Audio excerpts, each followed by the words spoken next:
এখন যদি 2007-এ বিএনপি কী করছে ওটা দিয়ে যদি আপনি আজকের বিএনপিকে বিচার করেন অথবা আজকের থেকে 10 বছর পরে বিএনপিকে বিচার করেন, ভুল হবে। মাসুদ কামাল, আরেকটা প্রসঙ্গ যেটা জানতে চাই সেটা হলো যে এই যে সংস্কারের একটা রূপরেখা আমরা পেয়েছি প্রধান উপদেষ্টার কাছ থেকে, যে 6টা কমিশনের কথা বলেছেন, সংস্কার প্রয়োজন সবাই স্বীকার করছে, কিন্তু সাথে সাথে রাজনৈতিক দলগুলোর যদি দেখেন তারা কিন্তু সংস্কার করেন আবার নির্বাচনও দেন, মানে তাড়াতাড়ি সংস্কার করেন তাড়াতাড়ি নির্বাচনটা দেন। এই যে সরকারের উপরে নির্বাচনের একটা চাপ দিয়ে রাখা, তারা কি নির্বাচনের এই চাপটা নিয়ে এই সংস্কারটা ঠিকমতো করতে পারবে কিনা? শুনেন, একটা জিনিস হলো কি, নির্বাচনের চাপ তো পলিটিক্যাল পার্টি দিবেই। তারা কী করবে? তারা কি পলিটিক্যাল পার্টি বা এখানে মাঠে খেলতে আসছে, তারা কিন্তু দর্শক না। পলিটিক্যাল পার্টি দর্শক না, কিন্তু পলিটিক্যাল পার্টিগুলো দেখতেছে দর্শকরা এখন খেলোয়াড় হয়ে গেছে, ছাত্ররা এখন খেলোয়াড়, বিরাট খেলোয়াড়, কিন্তু নিজেদেরকে মনে করতেছে। আসলে খেললে পরে কয় গোল খাবে জানি না, তবে তারা ভাব দেখাচ্ছে যে তারা মানে বিরাট কিছু খেলবে আর কি। মানে মাঠে একটা বলে না ই করে যে কি বলে আপনাকে, শো দেখায় আর কি, তারা শো দেখাচ্ছে, ডিগবাজি খাচ্ছে এটাচ্ছে, এটা ভালো, আমি আত্মবিশ্বাস থাকে ভালো। কিন্তু তারা তো খেলতেই আসছে রে ভাই, রাজনীতি করতে আসছে কি মানে কি আঙ্গুল চষার জন্য নাকি? তারা ইলেকশন করতে আসছে, ক্ষমতায় যেতে চায়। কেন চায়? সবাই ধান্দাবাজি করার জন্য চায় তা না, কিন্তু তারা একটা আদর্শে বিশ্বাস করে, তারা সে আদর্শে বাস্তবায়ন করতে চায় ক্ষমতায় যেয়ে। তারা মনে করে এই আদর্শে বাস্তবায়ন করলে দেশটার ভালো হবে। সবাই যার যার মতো করে ভাবনা ম্যান টু ম্যান তো ভ্যারি করবেই। এটা তারা এই নির্বাচন চাবে, এটা আমি কোনো অন্যায় মনে করি না। এবং আমি আরও মনে করি যতই দিন যাবে এই নির্বাচন চাওয়ার দাবিটা আরও জোরালো হবে, আরও জোরালো হবে। আমার মনে হয় না ততদিন ছাত্ররা সময় পাবে যে তাদের দল গুছাবে, পাবে না, তার আগে কিন্তু দিতে হবে। তো এই চাওয়াটা কিন্তু আমি মনে করি অন্যায় কিছু না। এবং আমি এটা বললাম না আপনাকে আমি, যে প্রতিদিন উপদেষ্টাদের ঘুমাতে যাওয়ার আগে চিন্তা করতে হবে আমার দ্রুত কাজটা করতে হবে। কারণ তারা ওদের কাজটা দ্রুত না করে, ওই যে দু একজন দেখলাম, উপদেষ্টাকে দেখলাম বেশ মানে নিয়ে বলতেছে যে কোনো সমস্যা না, যতদিন সময় লাগে দিন করবো, আপনারা ভাই সময় দিবে না কেউ। ওই যেটা ভাবতেছেন ওটা সত্য না, বাঙালির এখনো চিনেন নাই তো। আর কটা দিন যাক, তখন দেখবেন সময় আপনাকে কেউ দিতেছে। আরামে বসছেন তো মনে করছেন যে আমি তো উপদেষ্টা হয়ে গেছি। এত সহজ না দুনিয়াটা, বড় কঠিন। তবে সংস্কার নিয়ে আমি কথা বলি। 6টা সংস্কারের জন্য কথা বলা হয়েছে না? 6টা সংস্কারের মধ্যে এদেরকে আমি বলবো যারা সংস্কার করবে, এদের দেখি সমানে পত্রপত্রিকা ইন্টারভিউ দিচ্ছে এখন সবাই, তারা মানে মোটামুটি ন্যাশনাল হিরো হয়ে গেছে আর কি। এদেরকে বলি একটু আস্তে কথা বলেন, কথাবার্তা বলতে যে আওলায় ফেলায়েন না। একটা সিম্পল উদাহরণ দিই।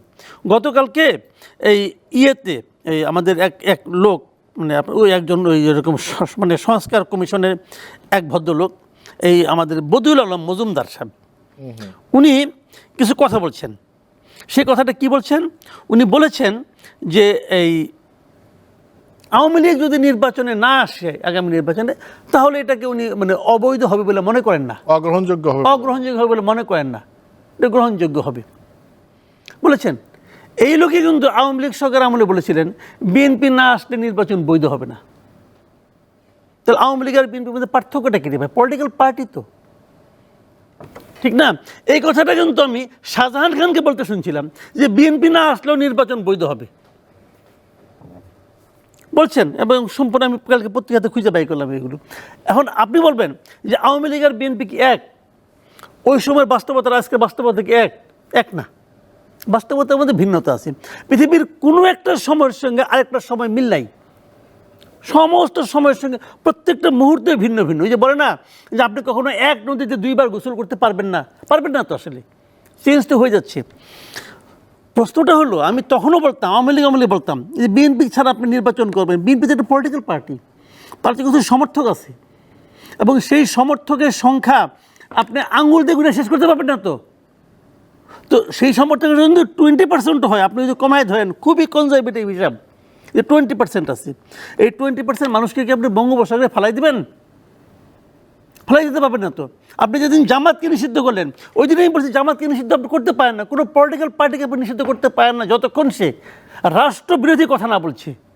এমনকি আমি হিজবুত তাহরিরকেও নিষিদ্ধ করার পক্ষে না, যেটা নাকি তখন করছিল বিডিআর বিদ্রোহের সময় করছিল। ওরা কী মনে করছিল? বলছে অনেকে সন্ত্রাসী কর্মকাণ্ড করে। আপনি সারাদিন বসে বসে ইন্টারনেটে খুঁজেন যে হিজবুত তাহরিরের সন্ত্রাসী কর্মকাণ্ড কী করছে। আওয়ামী লীগ গভর্নমেন্ট বলতে পারবে কী করছে? কারণ ওরাই একটাই করছে, ওরা বিডিআর বিদ্রোহকে নিয়ে সন্দেহ প্রকাশ করছিল। এটি ওদের একমাত্র প্রকাশ্য অপরাধ আওয়ামী লীগ করছে, যাও করুক। তো আপনি তো তাদেরকে নিষিদ্ধ করতে পারছেন না।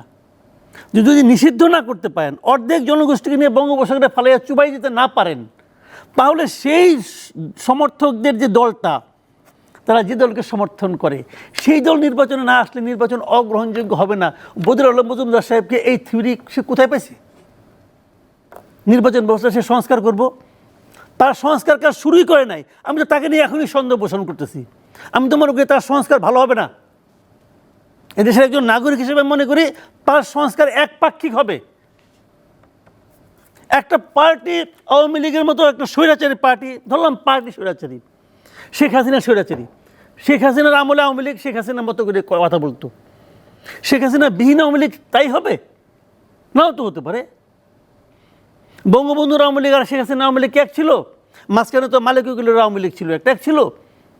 ব্যক্তির কারণে বাংলাদেশের দলের চেহারা চেঞ্জ হয়ে যায়, ক্যারেক্টার চেঞ্জ হয়ে যায়। খালেদা জিয়ার বিএনপি আর তারেক রহমানের বিএনপি এক না। 2007-এর বিএনপি আর 2024-এর বিএনপি এক না। এখন যে বিএনপি অ্যাকশনগুলি নিচ্ছে, এই অ্যাকশনগুলি 2007-এ বিএনপি নিত না, চেঞ্জ হয়ে গেছে। তো এখন যদি 2007-এ বিএনপি কী করছে, ওটা যদি আপনি আজকের বিএনপিকে বিচার করেন, অথবা আজকের থেকে 10 বছর পরে বিএনপিকে বিচার করেন, ভুল হবে। জি, কাজেই এই সংস্কার কী হবে এটা আমার নিয়ে কিন্তু বহুত সন্দেহ আছে ভাইয়া।